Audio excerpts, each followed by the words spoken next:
এই উক্তিটি আমার ভীষণ ভালো লেগেছে। আপনি ঠিক এখন সেখানেই আছেন যেখানে আল্লাহ আপনাকে রাখতে চেয়েছে। আসসালামু আলাইকুম everyone, this is Farzan Ayesha. Welcome back to my another blog video. আশা করছি সবাই ভালো আছেন। আমি আলহামদুলিল্লাহ ভালো আছি। সকালে হচ্ছে ভাবির হাতের রান্না, নুডলস রান্না খেয়ে হচ্ছে নাস্তা করে তারপর আয়াতকে নিয়ে হচ্ছে আয়াতের এক্সাম ছিল, তো ওর স্কুলের দিকে রওনা দিই। আমরা হচ্ছে শর্টকাট মানে মাঠের ভিতর দিয়ে যাচ্ছিলাম, রাস্তা দিয়ে না যেয়ে, যাতে তাড়াতাড়ি যাওয়া যায়। কারণ সব সময় হচ্ছে রাস্তাতে যেতে ইচ্ছা করে না, অনেক সময় তাড়াতাড়ির জন্য হচ্ছে মাঠের ভিতর দিয়ে গেলে ভালো হয়। তো এই যে আয়াতের পেন্সিল বক্স আর হার্ডবোর্ড, ও তো দৌড়াতে দৌড়াতে চলে গেছে।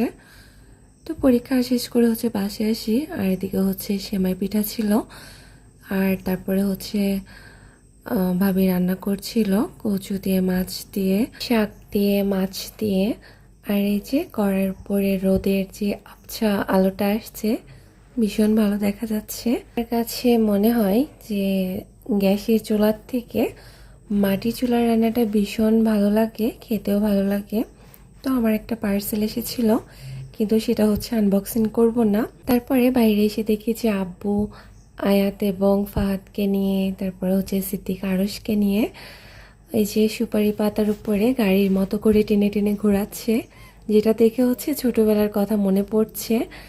আমরাও একটা সময় এরকম ছিলাম, আমার ভাইয়া, তারপরে হচ্ছে আমার নোয়া কাকু।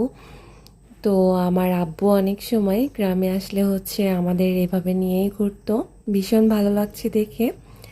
তো তারপরে হচ্ছে আমার কলেজ ছিল, যার কারণে হচ্ছে ডিপার্টমেন্টে যাওয়া হয়। আর এদিকে হচ্ছে আমরা সবাই মিলে ঝালমুড়ি খাই।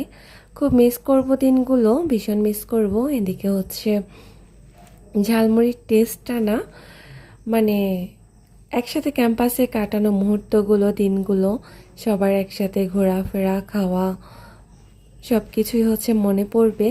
ভিডিওটা দেওয়ার সময় মনে পড়ছিল ভীষণ। আসলে জীবনটাই যেন কেমন, ক্ষণিকের জন্য অনেক মানুষের সাথে আমরা পরিচয় হই বা হতে হয়, একসাথে পড়াশোনা করি।